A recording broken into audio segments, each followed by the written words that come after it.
Another big thank you, as this is our final session, to everyone who's not only joined today, participated, our team for all the hard work they've put into this.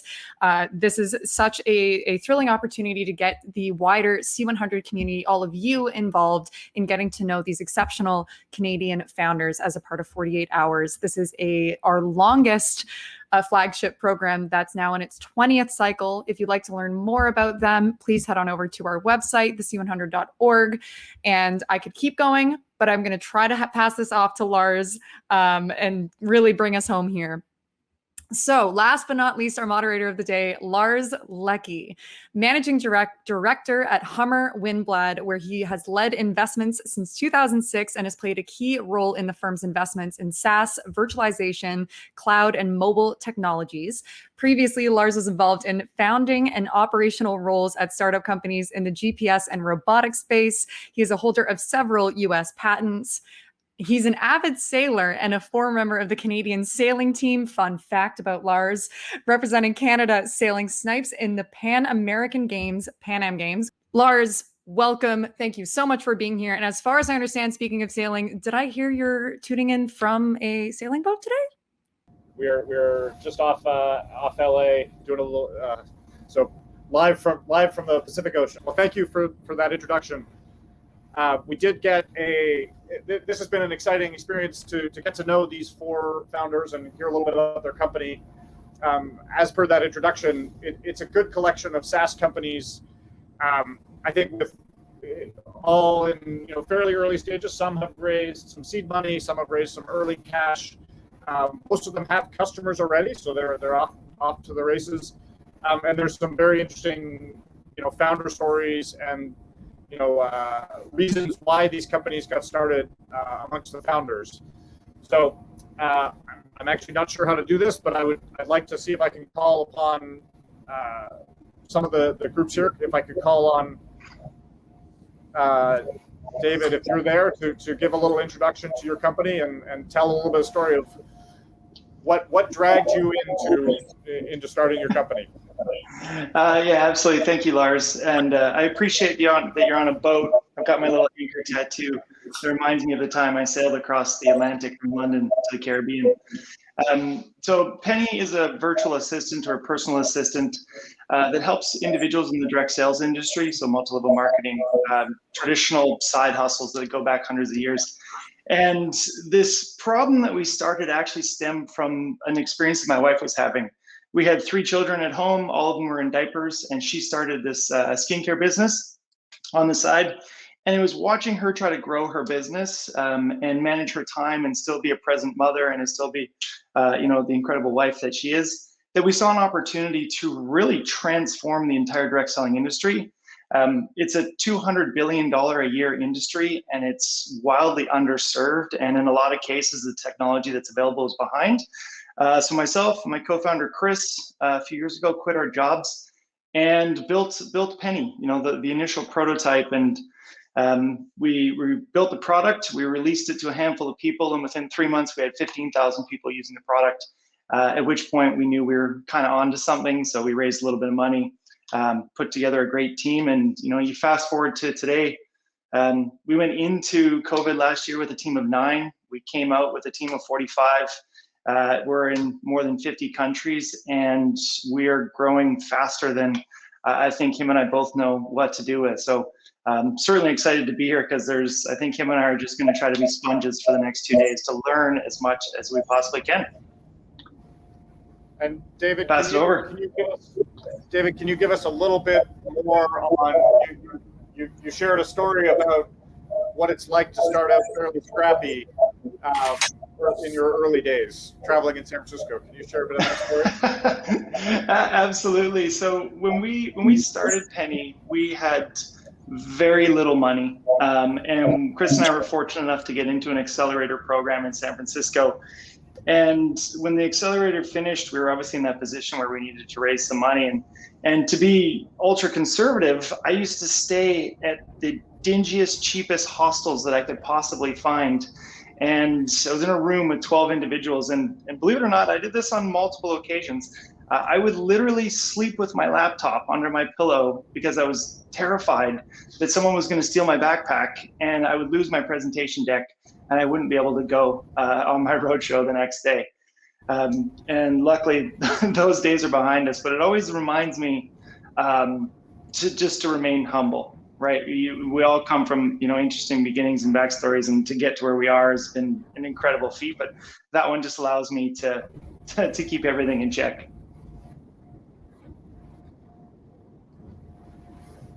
And then maybe one other question for you: if you sort of fast forward and wrote the press release of where you would be in, let's choose it, 3-4 years, what does Penny look like? What does success look like? What would you be proud of if it became? In 3-4 years, I mean, I'm insanely proud of the team we have today. But where we really see the market going, and I think this is where I think it's really cool, is there's a massive shift in the market where influencers are starting to get more and more control over the customer experience, and the brands are being more open to give that away, right? Historically, it's always been the brand of the consumer. And as social media is starting to dominate, micro influencers and nano influencers are able to drive customer engagement on the behalf of the brands. And Penny is actually perfectly situated to become the de facto platform for that. So if we were to fast forward 3 years, our vision is to be the go-to assistant for anyone who's in a distributed workforce, a direct seller, an influencer, or maker, where they're, the analogy of they have to eat what they kill. Penny is the personal assistant that's going to help them automate their entire day. So as that one-man army, they can be the most effective as humanly possible. And it allows us to work globally in so many different verticals, because there's so many people moving to the gig economy, to individual working in whatever different vertical that is. Great. I've just noticed that I perhaps went out of order, which is, I guess I'm breaking the rules a little bit there. So I suppose let me turn it over to Adrian. Was supposed to go first, so let me turn it over there for a little introduction of your company and the story behind it. My name's Adrian Kamara. I'm one of the founders and CEO of a company called Athennian. We are a legal entity management platform, and the problem that we solve is probably familiar to most entrepreneurs. Corporate or company minute books are typically a disaster, to manage and keep track of for yourself. And then our customers are law firms and legal departments that typically have thousands or hundreds of thousands of them. And so we, put all the data, all the document, all the workflow into the cloud and automate it, and allow our customers to create digital experiences around the data. So that's a little bit about what we do.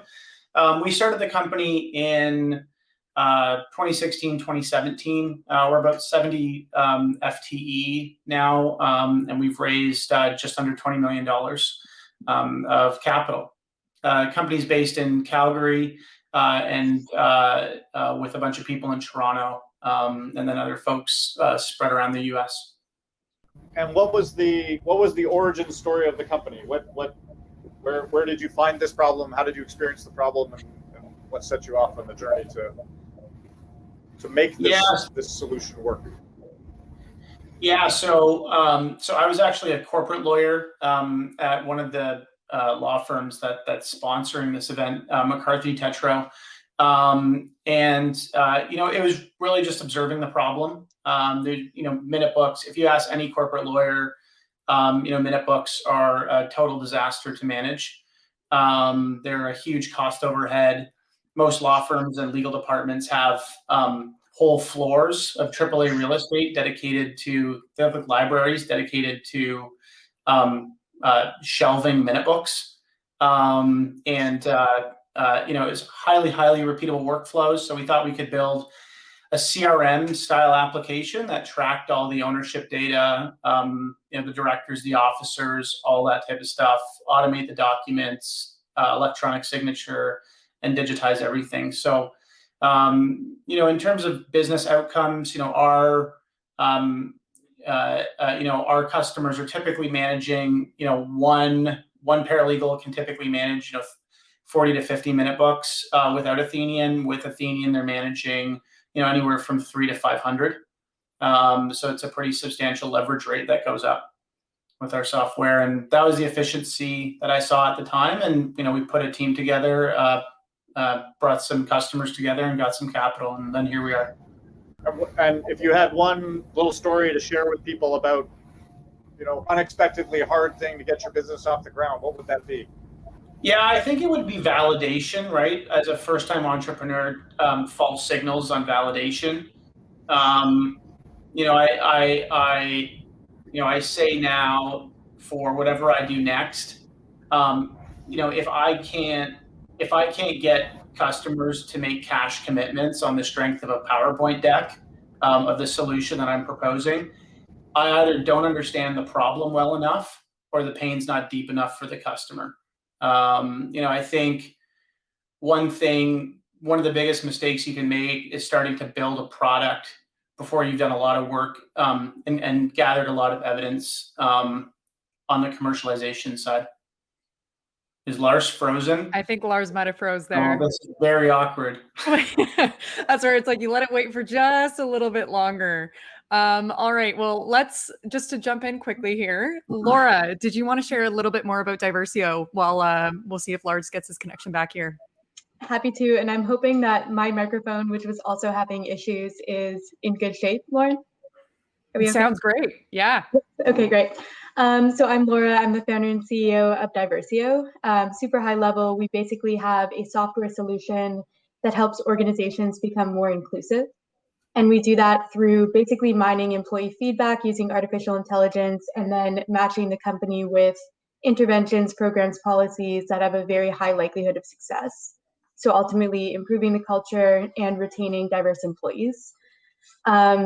Maybe a bit of backstory because I feel like Lars will probably ask me for that. So Lauren, I feel like we can just stand in. Yeah, I'll be here for now. Yep, I'm here, girl.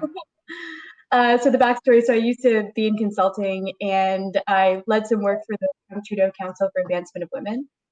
And so what we did was basically a roadshow across North America and talk to hundreds of CEOs to ask them, point blank, closed doors, is diversity a priority for you?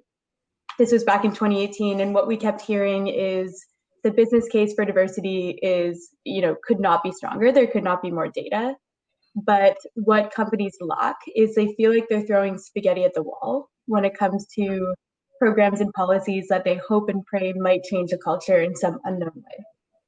And so when we peeled back the onion and we asked them, what data are you collecting? What metrics are you tracking? What benchmarks are you looking at? That surfaced a very clear opportunity because everybody kind of gave us blank stares. And so left McKinsey, built a software platform, partnered with some universities and integrated some really great natural language processing technology, and have been kind of growing quickly ever since.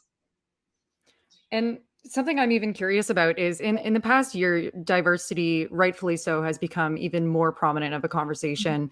What, this might be a two-pronged question, but what are some of the more effective approaches that companies, whether they're large corporations or startups, can take in order to ensure that their workforce is having the right things in place for not just recruiting diverse candidates, but encouraging and continuing to support everybody in certain companies? And then the second part of that question is, how has that changed in the past, especially 12 to 18 months?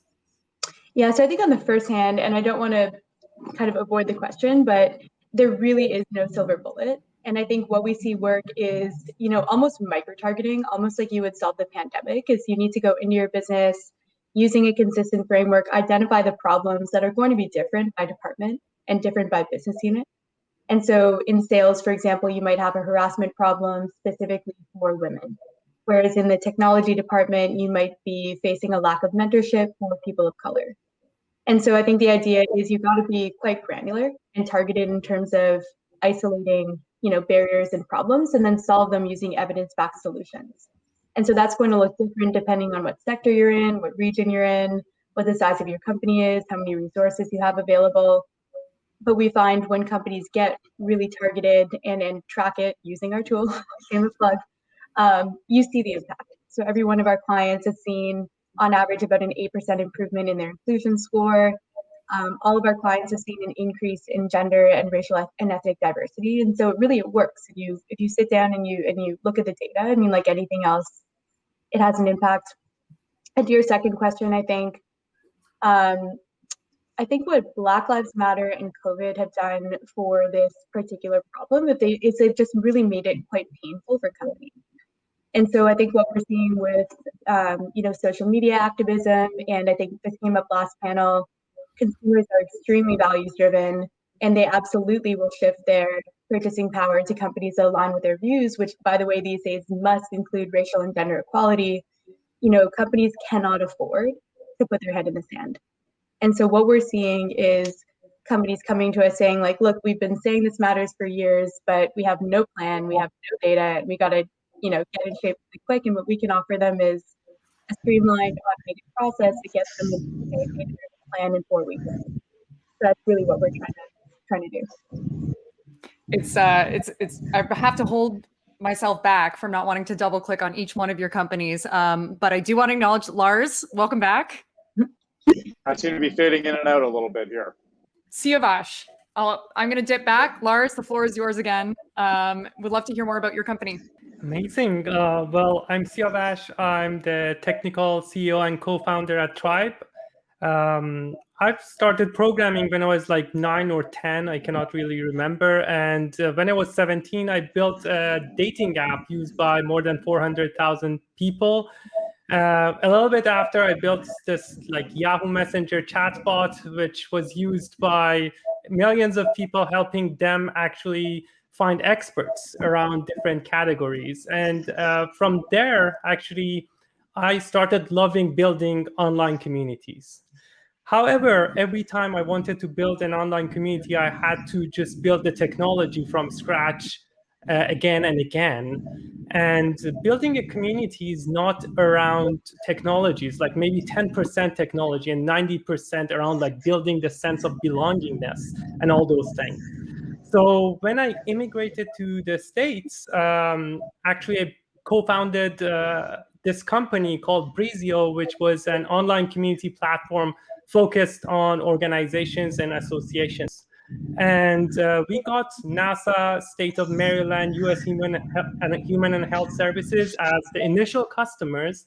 And soon that company became a custom shop for these large organizations. Because when, for instance, like NASA asks you to add this small button to do something in their community, it's hard to tell them no. And that was the time that I learned if we want to tackle this market, we need to be a platform. And that's exactly what Tribe is. So after immigrating to Canada, actually, I figured out 2 of my old friends are in Toronto as well. And at that time, I had this prototype of a platform for online communities where it handled the hardest problems, such as feed, notifications, analytics, moderations, and all those technical things. And everything else was an app built on top of it. So we started Tribe, and Tribe helps companies build customizable social networks to connect their audience together. Now, for instance, a company might want to build something like Facebook groups or LinkedIn or, I don't know, Instagram under their brand to connect their customers for different reasons. It can be a support community, a success community, a social community. We give them the building pieces and they can mix and match all these different functionalities and build their own social networks. We raised our seed round around like 8 months ago, and we are right now, as of now, I think more than 70,000 communities have been built on top of Tribe, and we are empowering 6 million end users. And so what's the model behind the company? Do people, when you have all those communities, are they picking up and using it? Is it a freemium model where they start using it and then grow into an enterprise account? How does that work? Yeah, so at this time, actually, we are a freemium model. So anyone can create a community for themselves free. And then we have like plans on the Plus, and we call them like Plus, Premium, and Enterprise. And also we charge them based on number of monthly active users extra, based on 1,000 monthly active users. Now we are releasing a new pricing where we are going to actually charge these companies based on seats or the people who have access to the back end of the community. And there are many different reasons for it, but the main one is that instead of like having basically a pricing relevant to our cost, we wanted to have a pricing which is relevant to the value that our customers are getting, and the seats made more sense. And you said you started the company in Canada, but you left the States to come to Canada to start the company. How has that path and journey been? Well, it was mostly like a personal reason to migrate. Basically, like Trump came as an immigrant. I'm originally Iranian. It was not the best place to be at that time. And and also 2 of my old friends actually, where I knew them since I was like 16-year-old, I guess, were in Toronto at that time. So one of my co-founders who handles the sales and marketing, previously he owned the Google Ads equivalent of Iran with $15 million in revenue. And he was also the co-founder of one of the biggest accelerators back there. So that was, he was here and he said, like, I can actually sell this for you. And my other co-founder who runs the product and marketing right now at Tribe, was part of like Tunesy and went back to Iran and made Uber Eats of Iran from 3 employees to 300 employees. And then he got back here as well. And then I met those and he was like, I can market this. And from no products basically to our $1,500 in MRR, I think it took us around like 6 or 7 weeks. And we didn't even have a bank account to connect money. Good. And where is your team? Where are you based now? Where's the team?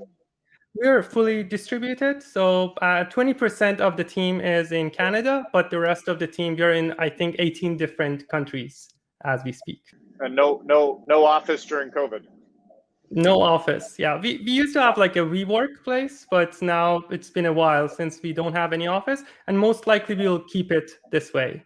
I think we have, I'm just looking at the notes here. We're supposed to be able to open the questions up if there's people in the audience. I'm seeing one generic question for everybody. So feel free if any one particular person would like to take this or each of you would like to, but how has COVID specifically impacted your past year? Yeah, I would love to take that one because there's 2 things, and it's probably a common theme for a lot of companies that saw growth this last year, and where we found so much fortune, I guess, in our thing in Penny is that we went from 9 to 45 people over the last year, and when we would put out a job application, we were getting hundreds of applicants, and we were able to actually attract the most talented, high-functioning individuals for their individual jobs, to the point where I sometimes joke that I'm the dumbest guy in the room. And now I feel like it's my job just to empower these individual teams just to go and do what they do absolutely best. That was on one side of it. On the other side, because there was such a reduction or retraction in jobs globally, a lot of individuals turned to side hustles. And the direct selling industry has boomed over the last year. So our clients have grown. They're also having upward pressure to actually expedite their digital transformation strategies, which our company plays a big part of and becomes the backbone of it. So, timing is kind of played a big part where while COVID is an absolutely terrible thing, our company has been able to find, really advantageous pieces of it to continually grow. And now coming out of, what looks to be coming out of COVID in a pretty hopeful sense, we have a really solid team and a solid base to take, the 45 people we have now and try to double it by the end of the year. I'll pass it back to someone else. I'll add maybe that was the COVID question. Maybe the answer to do with hiring and finding employees. I'd be interested to know if people are seeing a difference in the sales process related to COVID. Have you changed how and what your sales model is? Have you changed how you approach customers? Has anyone visited a customer? And I'll leave. Well, maybe give someone else a shot as well? Yeah, I'll pass it to someone else. I'm happy to jump in here. So I think I'll answer your question, Lars, and then I'll, in classic kind of politician, I'll kind of like pivot to what I actually want to talk about. So our sales process has gone completely digital. And what I actually really like about it is we really lean on our product, the strength of our product. And so we love when clients give us the opportunity to give them a demo. And it can be a little bit awkward when you're in person to kind of pull out a laptop, pull out an iPad and kind of but when you're on a screen on Zoom, it's really easy to share. And so we found that's a super effective process. But to the earlier question, how has COVID affected us? COVID has affected, if you can imagine, our clients immeasurably. And so the greatest impact that I think the pandemic has had is really on the employees and their mental health and their well-being and their ability to manage work and childcare.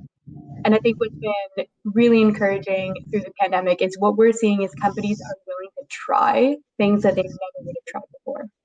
So flexible working hours that work for new parents, online platforms that allow people to really balance their obligations, collecting data through feedback on, online platforms that previously just felt difficult to come by. So I think it's been really interesting to see companies, pilot things that are ultimately creating proof of concept for ways of working that actually do work for diverse employees and for women and for people that have, different situations. So that's been interesting to follow along.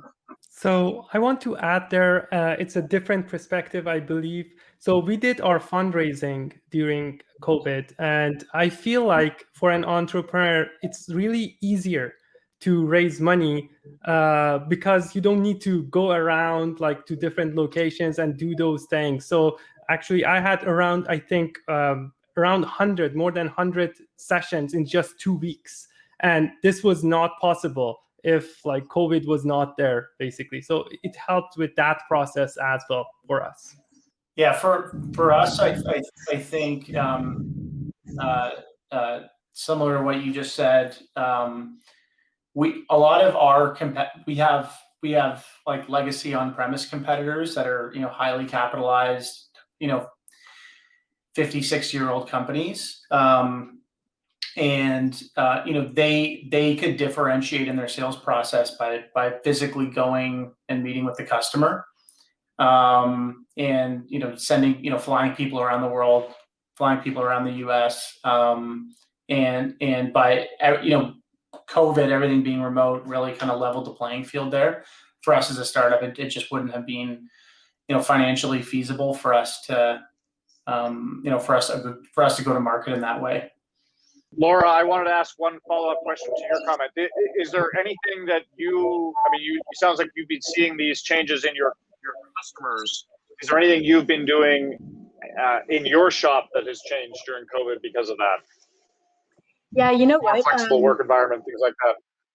Yeah, you know what? So we I probably shouldn't say this publicly, but we really started to take our own medicine. So we finally got to the company size where we could deploy our own survey and look at how our employees were feeling. And we did identify some real mental health concerns and people who were really struggling and feeling down. And so we, of course, as soon as you see that data, you want to get in there and help your employees. So we've been piloting things like buddy systems and virtual happy hours and even kind of open mental health discussions between senior leaders and junior employees. And so that's been, I think, really positive and something that I think we'll hope to implement going forward. We're going to end on a rapid fire question from everybody. So one to each of you, and the question is, what can this community, i.e. the C100 community, do for you? Yeah, I can start. You can ask your law firms why they aren't using Athennian yet for your minute books. I love it. Sales first. Well done. Two things. One, in the coming months, Chris and I have some pretty audacious goals to grow the company from 45 to 100 to 150 and beyond. And we're going to need to attract incredible talent. Jack said it this morning in his in kind of the kickoff, that hiring the best people early was one of the things he would have done differently. So as we kind of grow and expand, this community is built of the best. That's one of them. And as we continually go to knock down our big goals, we're going to be ramping up to raise a big round of funding so that we can continually impact our industry. And obviously, this is the network of people that we want to obviously be included with. So those would be the two things for us. So I would say, I think there's a lot of business leaders and thought leaders in the audience. So I would say if diversity and inclusion comes up in conversation with your peers and they're saying, you know, I believe in it, and, you know, I feel that the moral case and the business case is clear, but I'm not sure what to do about it. Anyone looking for data, send them our way, and we'd love to help. Yeah, I think I'm the last one. Yeah. So, well, other than basically having, I think, the C100 community on Tribe instead of Slack, I think it will be helpful, like connecting to all these leaders in the next stages of us. So we're just in the seed stage and learning from like Series A and Series B companies and the leaders, and would be very helpful. Amazing. Well, thank you all again so much. This does bring us to time. Really appreciate all of you, especially wrapping us up for Meet the Fellows 2021. So thank you all so much for your time, each and every one of you. And of course, we will see you at other 48 Hours events.